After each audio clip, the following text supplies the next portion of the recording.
The Rockets have reached an agreement on a trade for the Clippers CP3. Rockets send Sam Decker, Patrick Beverley, and Lou Will to the Clippers. Stephen A., your reaction to this news? I wish I could say I'm surprised. I'm really not. You were hopeful because you know that Chris Paul loves Los Angeles. But like Mark Stein and Ramona Shelburne, they've been all over this situation all year long. You've seen the situation in Los Angeles diminish to some degree. Chris Paul's relationship with Doc Rivers is not the greatest. I mean, they get along to some degree, but trust me, Chris Paul wasn't about being hesitant about leaving. He was looking to move on. He was hoping that it could be in Cleveland with this guy, LeBron James. But from what I'm hearing, that wasn't going to materialize because Dan Gilbert made the move, to let go of David Griffin. And as a result, you didn't have a real GM working those phones and making sure things happen. And so your second alternative option was Houston. And this is what's going on here. Chris Paul's willingness to go to Houston is not just about James Harden. It's also about the possibility that Carmelo will go there.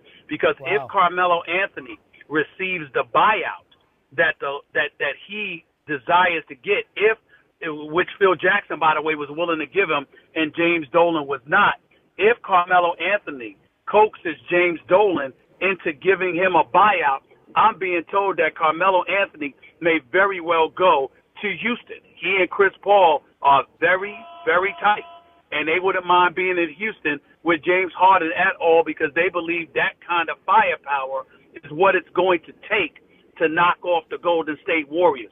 So this move by Chris Paul could very well be, just an indication of things to come. This may not be the last move that they make. They don't have but so much to trade if you're Houston, now that you've given away Decker and Lou Williams and Patrick Beverley, who I'm a huge fan of, but you also could position yourself to you don't have any cap room or anything like that, but if Melo pulls off getting waived by the New York Knicks, getting bought out of his contract, he will go to Houston in all likelihood, joining Chris Paul and James Harden.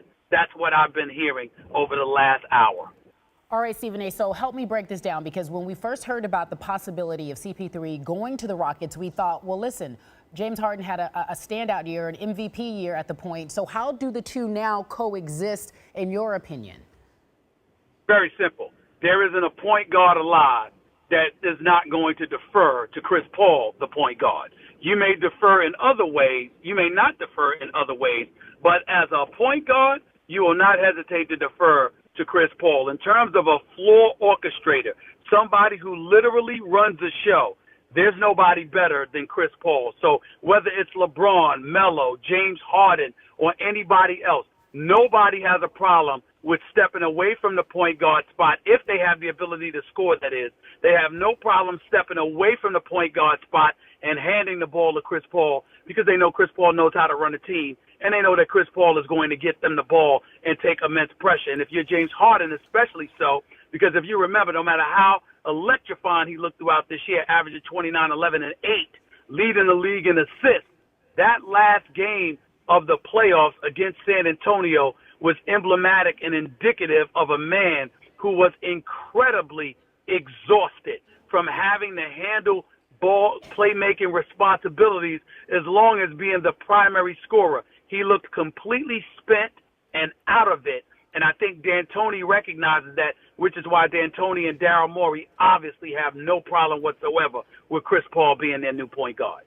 All right, so then talk me through this, because you wanted to talk about Jerry West some weeks ago coming to the Clippers and what it would mean for the Clippers. They bring him there, due in large part to help them get over the hump. They lose CP3. What does that say to us about the relationship that perhaps Chris Paul had with that organization, and what does that mean for Jerry West now, an advisor to the Clippers, brought in from Golden State? Well, first of all, it wasn't necessarily a bad relationship, but at the end of the day, the greatness of Chris Paul was stained by the fact that he's never played in a conference finals, let alone an NBA finals. And listen, Chris Paul is all about winning. This man has an attitude. He is a pit bull. When he loses, he is absolutely positively miserable. And he will not hesitate to tell you why he thinks he's losing. And so you take that into consideration. At times, he and Doc Rivers were not on the same page, according to what I'm hearing. We all know Doc Rivers to be a great coach and a champion. But if the Los Angeles Clippers were so pleased with Doc Rivers, Jerry West wouldn't be there. Jerry West is there because Steve Ballmer obviously thinks something needs to be done to modify circumstances to such a degree. So now here you are. You keep Blake Griffin. You keep a DeAndre Jordan. You have a Patrick Beverly and a Louis Williams and a Sam Dekker. So you get 3 bodies for 1. Do you have the playmaker that is Chris Paul? No. But you do have 2 very quality players in Patrick Beverly and Lou Williams, one on offense, one definitely on defense.